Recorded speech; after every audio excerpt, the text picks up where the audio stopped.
Good morning, everyone, and welcome back to our podcast, Explorers Escapade, adventurous, thrilling accounts of their daring explorations. I'm your host, and today we're going to be talking about Into the Wild. In 1992, Chris McCandless ventured into the Alaskan wilderness and never returned to civilization. A well-educated young man, he was drawn to the isolation and challenges of unfiltered nature in a way that's incomprehensible to most. In his biography of McCandless's life, John Krakauer attempts to understand the motivations that prompted the protagonist to leave his former life behind and embark into the wilderness with nothing but a backpack and some rice.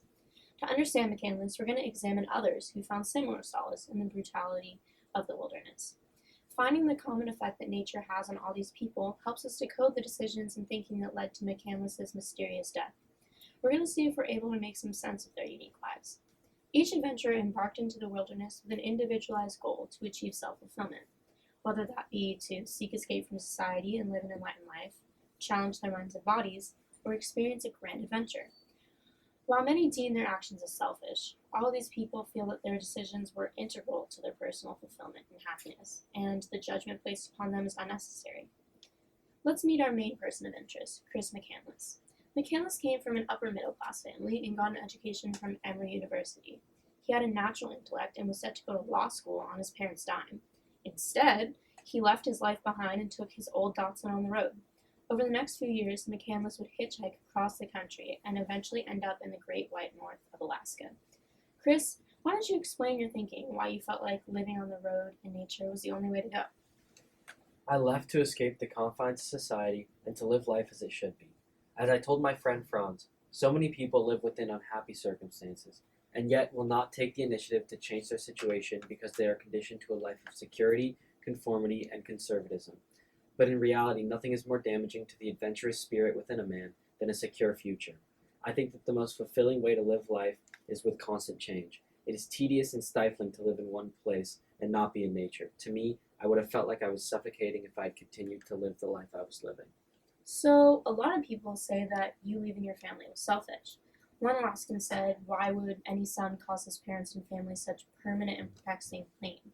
Others have said that you're an idealist and even a dumbass. How do you feel about that? Leaving my family was not too difficult because I had harbored a lot of resentment for them. I found out some secrets from my parents' past and never really forgave them. I was only close to my sister. Leaving was what I had to do to live a grand and meaningful life. People often fear breaking away from society for their own personal desires. However, for me, it was the only way I felt that I could live in peace. And as far as being a dumbass, I was fully aware of the risks I took and the decisions I made. I made them because I wanted a challenge and a sense of accomplishment, not because I'm stupid. So, you think that all the judgment and hate people have given you is unwarranted? I just feel like they don't understand the circumstances. I would have been miserable if I'd stayed my own life. I needed change, adventure, challenges. I don't regret my decisions. I was happy. Thank you, Chris. Let's talk to another person often compared to McCandless, Everett Roos. He's a California-born adventurer who dropped out of college to hitchhike across the country and disappeared a few years later, never to be found. Like Chris, Everett Roos would often purposefully take risks and endure suffering to assert his mental power over his physical condition. Here to explain why he left his family to live a nomadic life is Everett Roos. To me, nature has a resistless fascination. I've always been unsatisfied with life as most people live it. Always, I want to live more intensely and richly. Being in the wild is really how I feel a personal fulfillment in the sense that I can experience the unfiltered, natural, and intense experiences that I so crave, that are just not supplied by a normal civilized world. I left because I needed those experiences to be happy. So do you think that people place you in the same category as McCandless and judge you for leaving your life and family behind? I mean, although leaving my family and friends was hard, I would never truly be happy if I stayed because my need for intense and rich experiences would just never be satisfied. So I think that my family kind of always knew that I had this insatiable need for nature. I spent an entire summer when I was 16 hitchhiking by myself through California, and I feel like that should have been somewhat of a sign for them. I did keep in touch with them, though, through letters, so it wasn't like I completely abandoned them. But after that first trip, I knew that what I saw in Yosemite and Big Sur and in the wild was just unmatched by any experiences that I could find at home. So you've been known to be quite a risk taker. Do you feel that you have any responsibility to your family to take care of yourself? In my wanderings this year, I've taken more chances and have had more wild adventures than ever before. And what magnificent country I've seen. I mean, wild, tremendous wasteland stretches, lost mesas, blue mountains rearing up from the sands of the desert. These are things that I could never have seen if I didn't take the chances that I did. And my family was probably never going to see me again either way, so I never really felt a bit hesitant about climbing a high cliff or jumping onto an unstable ledge. And no one else can judge me because they have not seen the incomparable beauty that I have seen to know, and I know for myself that it was worth every risk that I took. Thank you, Ruth, for your thoughtful responses. Now, on to John Waterman, a gifted climber with a complicated life. He climbed Mount McKinley at the age of 16 and continued on to accomplish many other great climbing feats before he even enrolled in college. While his career as an alpinist was very successful in his younger years, his personal life was far from perfect. His parents divorced when he was a teenager, and his dad abandoned him and his brothers, which crushed him. He continued to have a series of tragedies, and that deteriorated his mental health. After John learned to climb, 8 of his intimates and climbing partners were killed in accidents or committed suicide. Here to explain why he thought a solo climb to Denali, an extremely dangerous journey, was a good idea is John Waterman. My life was pretty difficult. I had it all going for me at first. I was regarded as a promising young alpinist before I even got to college. But the divorce and my dad's blatant unwillingness to see me really hit me. And climbing was the only escape I had. It gave my life meaning. So, do you feel like your dad's betrayal and the other deaths that unfolded around you drove you to make the risky climbing decisions that you did? I think it definitely contributed.